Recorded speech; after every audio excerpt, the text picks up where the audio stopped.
जंगल के एक छोटे मगर बहुत ही दिलचस्प गांव में रहता था एक शरारती गधा। वो गधा न सिर्फ बहुत दोस्ताना नजर आता था बल्कि अपने दोस्तों के साथ खेल खेलने में भी माहिर था। लेकिन इसकी एक आदत थी, एक ऐसी आदत जो जंगल के सब जानवरों के लिए हमेशा हैरानी और कभी कभी परेशानी का सबब बनती है। आज भी जंगल में एक छोटे नाजुक खरगोश की जिंदगी थोड़ी साम में थी। गधे ने बड़े प्यार से खरगोश को अपने पास बुलाया। कुछ देर तक उससे इधर उधर की बातें करता रहा और फिर उसे गाफिल पाते ही एक जोरदार लात मार दी। बेचारा छोटा सा खरगोश भारी भरकम गधे की जोरदार लात पड़ते ही गेंद की तरह अछलकर दूर जा गिरा। कई पसलियां टूट जाने से वो बुरी तरह तड़पने और करपने लगा।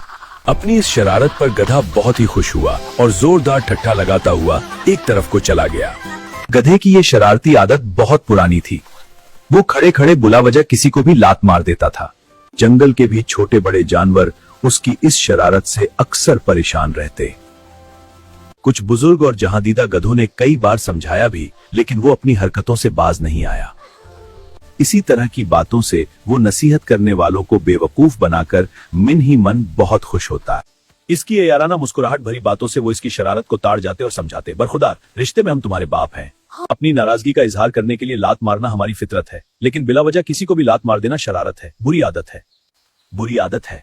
अब भी वक्त है इस बुरी आदत को छोड़ दो, वरना तुम तो जानते ही हो कि हर बुरी आदत का अंजाम बुरा ही होता है। बुजुर्गों की इस नसीहत पर गौर करने के बजाय गधे ने अपना पैर उठाकर उन पर भी घुमा दिया, और अगर नसीहत करने वाले वो बुजुर्ग तेजी से एक तरफ ना हट जाते तो उसकी लात सीधी उनकी थूथनी पर पड़ती। फिर भला गधे की लात खाने के लिए बुजुर्ग वहाँ कैसे ठहर सकते थे। पहली दोस्ती से ही सबके सब ढींचों करते हुए 9-2-11 हो गए। एक दिन गधे ने एक लोमड़ी को देखकर बड़े प्यार से कहा, आओ बहन, मेरे पास आओ, बहुत दिनों बाद मिले, थोड़ी देर प्यार भरी बातें करेंगे। लोमड़ी आखिर लोमड़ी थी, होशियारो दिमागदार, उसकी मकारी में भला कैसे आती।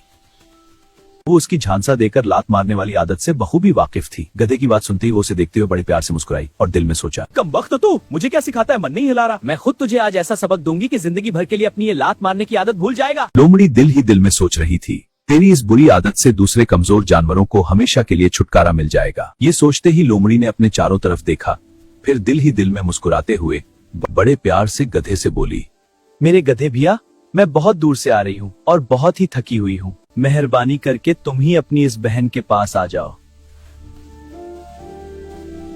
इतना कहकर लोमड़ी लड़खड़ाते डगमगाते कदमों से चलकर सहारा लेने के लिए एक बहुत ही बड़े पत्थर से टिक गई। मुझे बहुत कमजोरी महसूस हो रही है। लोमड़ी की बात सुनते ही अपनी शरारती कामयाबी के ख्याल से गधे का सीना खुशी से फूल गया और होंठों पर प्यार भरी मुस्कुराहट लिए वो जल्दी से लोमड़ी के पास आ गया। लोमड़ी को गाफिल रखने के लिए कुछ देर तक वो उससे बहुत ही मीठी मीठी बातें करता रहा। हाँ, बिल्कुल फिक्र मत करो। फिर आदत के मुताबिक अचानक ही लात मारने के लिए उसने अपना पैर पूरी ताकत से लोमड़ी की तरफ घुमा दिया।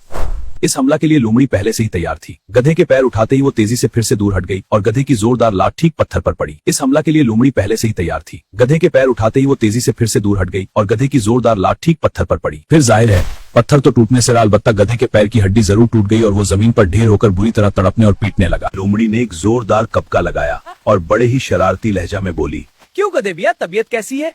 अपनी बहन के साथ शरारत करते हुए तुम ये भूल गए कि तुम्हारी ये बहन जंगल की सबसे बड़ी मुकारा है, वरना अभी तो एक ही टांग टूटी है, फिर बाकी तीनों से भी महरूम हो जाओगे। ये कहते ही वो जोरदार कहकाओं से गधे का मजाक उड़ाते हुए जंगल की तरफ चली गई। मच्चू महज अपनी लात मारने की बुरी आदत की वजह से गधा अपनी एक टांग से माजूर हो गया कर जिंदगी की एक बेहतरीन नेमत से हमेशा के लिए महरूम हो गया। इस इबरत आमूज सबक से उसकी ये आदत हमेशा के लिए छूट गई। अपनी टूटी हुई टांग को देखकर वो अक्सर सोचता, काश अपने बुजुर्गों का कहना मानकर मैंने ये बुरी आदत पहले ही छोड़ दी होती, तो आज मेरे चारों पीर सलामत होते और मैं उपाहजों की जिंदगी नहीं गुजारता।